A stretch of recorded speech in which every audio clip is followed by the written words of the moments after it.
अहिल्याबाई होळकर एक ऐसी सशक्त महिला और रानी थी जिसका जीवन बहुत प्रेरणादायक रहा। महाराष्ट्र के चौंडी नामक गांव में 31 मई 1725 में जन्म लेने वाली अहिल्याबाई होळकर ने मराठा साम्राज्य में अभूतपूर्व योगदान दिया। इनके पिता मानकोजी शिंदे बहुत साधारण व्यक्तित्व के थे। पिता हमेशा अपनी पुत्री को आगे बढ़ने की शिक्षा देते थे, जिसका उनके जीवन पर गहरा प्रभाव भी रहा। इस काल में महिलाओं को पढ़ना लिखना नहीं आता था और ना ही शिक्षा दी जाती थी, लेकिन फिर भी मानकोजी राव ने अपनी बेटी अहिल्याबाई को उचित शिक्षा दी। मात्र 8 वर्ष की आयु में इनका विवाह खंडेराव होळकर के साथ हुआ। खंडेराव इंदौर के संस्थापक मल्हारराव होळकर के पुत्र थे। सन 1745 में 20 वर्ष की आयु में इन्होंने एक पुत्र को जन्म दिया, जिसका नाम मालेराव था। 3 वर्ष पश्चात सन 1748 में अहिल्याबाई होळकर ने मुक्ताबाई नामक लड़की को जन्म दिया। खंडेराव होळकर और अहिल्याबाई के विवाह की कहानी बड़ी रोचक है। एक बार की बात है, खंडेराव राजकार्य से पुणे जा रहे थे, तभी उनकी नज़र गरीबों की मदद करती अहिल्याबाई पर पड़ी और उन्होंने पता लगाकर मानकोजी राव के घर रिश्ता भेज दिया। अहिल्याबाई का संघर्ष और कठिनाइयाँ। विवाह उपरांत अहिल्याबाई को जीवन में कई परेशानियों का सामना करना पड़ा। वर्ष 1754 में उन पर दुखों का पहाड़ टूट पड़ा जब उनके पति खंडेराव होळकर का निधन हो गया। पति की मौत से अहिल्याबाई को गहरा धक्का लगा। उनका दुनिया से मन उठ गया था। पति के मृत्यु के चलते अहिल्याबाई ने संन्यास लेने का मन बना लिया। जब यह बात उनके ससुर और खंडेराव होळकर के पिता मल्हारराव होळकर तक पहुंची तो उन्होंने उनका ढाढ़स बंधाया।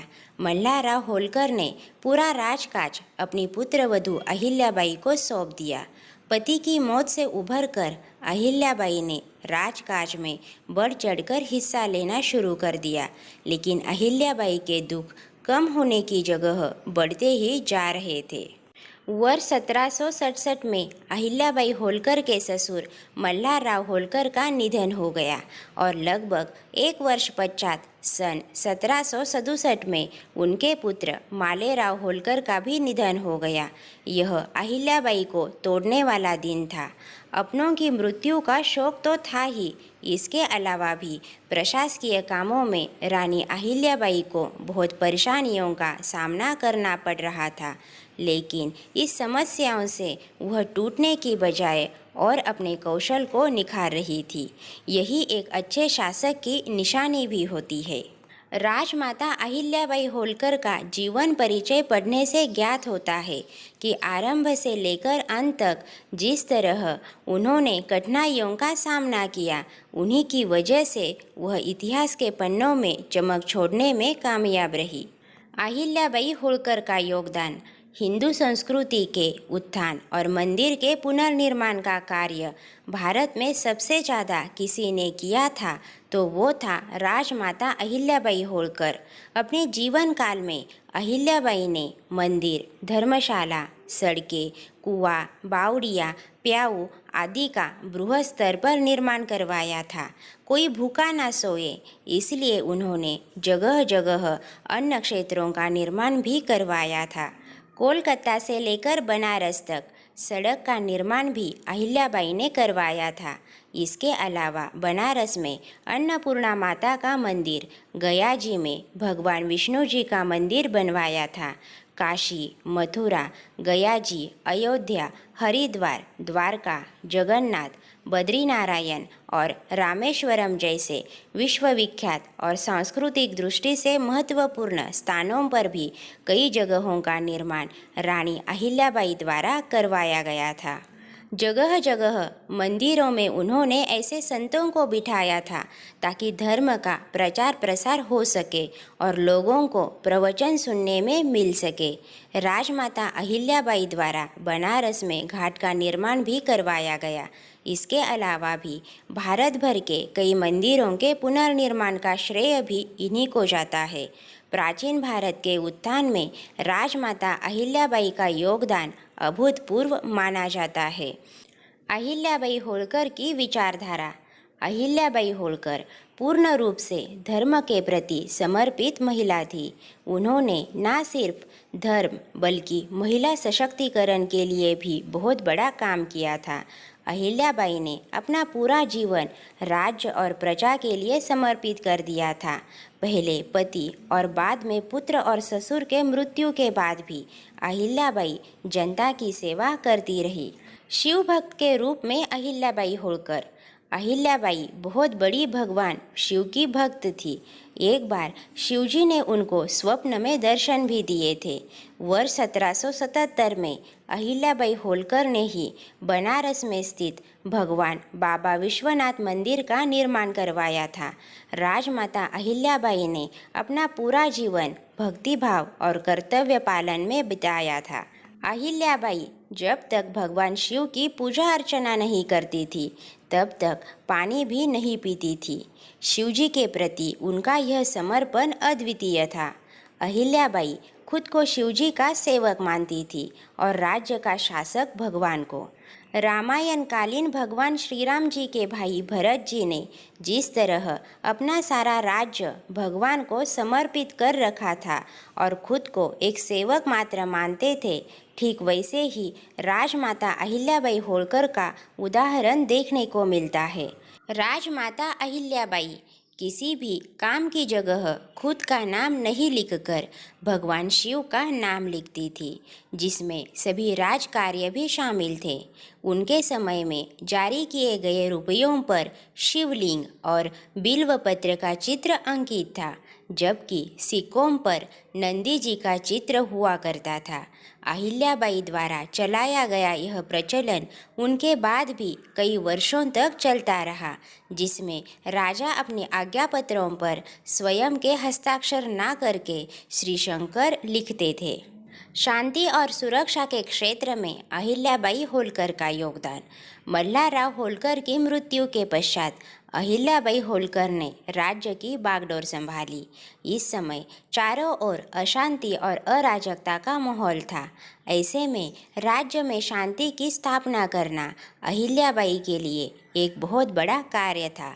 राज्य में शांति की स्थापना के लिए अहिल्याबाई ने राज्य में यह संदेश भिजवाया कि जो इन उपद्रवियों को काबू में करेगा उसके साथ मैं अपनी बेटी मुक्ताबाई का विवाह कर दूंगी। यह बात सुनकर यशवंत फणसे नामक व्यक्ति राजमाता के पास आकर बोला, मैं यह काम कर सकता हूँ। रानी ने कहा, ठीक है।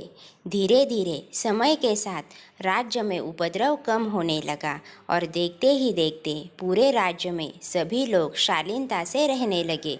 यशवंत फणसे के काम से खुश होकर राजमाता अहिल्याबाई ने उनकी बेटी मुक्ताबाई का विवाह यशवंत के साथ कर दिया। जैसे जैसे राज्य में शांति स्थापित होती गई, व्यापार, कला और संस्कृति के क्षेत्र में बड़ा परिवर्तन देखने को मिला। नर्मदा नदी के किनारे माहेश्वरी नामक स्थान पर उनकी राजधानी थी। राजधानी में शांति और अच्छा माहौल देखकर वहाँ वस्त्र बनाने वाले निपुण कारागिर बसते गए। कुछ ही समय में माहेश्वरी वस्त्र उद्योग के लिए प्रसिद्ध हो गया। जैसे जैसे आवश्यकता महसूस होती गई, अहिल्याबाई ने अपने राज्य को जिलों और तहसीलों में बांटना शुरू कर दिया ताकि प्रशासनिक व्यवस्था को सुचारू रूप से चलाया जा सके। न्यायालय बनाकर लोगों के मुकदमे सुने जाने लगे। जब किसी मामले में कोई भी पक्ष फैसले से खुश नहीं होता था और न्याय नहीं मिलता तो अंत में राजमाता अहिल्याबाई के पास जाकर न्याय की गुहार लगाते थे। इस तरह रानी के पूरे राज्य में शांति स्थापित हो गई। अहिल्याबाई के सेनापति। मल्हारराव होळकर के मौत के बाद राज्य को एक योग्य सेनापति की जरूरत थी। इसके लिए रानी को ज़्यादा मेहनत नहीं करनी पड़ी। मल्हारराव होलकर के परिवार में एक वीर योद्धा था जिनका नाम था तुकोजीराव होलकर। यह एक बहुत ही विश्वसनीय व्यक्ति थे। मल्हारराव के साथ रहकर यह भी विभिन्न कामों में निपुण हो गए थे। यही वजह थी कि अहिल्याबाई ने तुकोजी को सेनापति नियुक्त कर दिया था। सेनापति होने के साथ साथ तुकोजी चौथ वसूली का काम भी किया करते थे।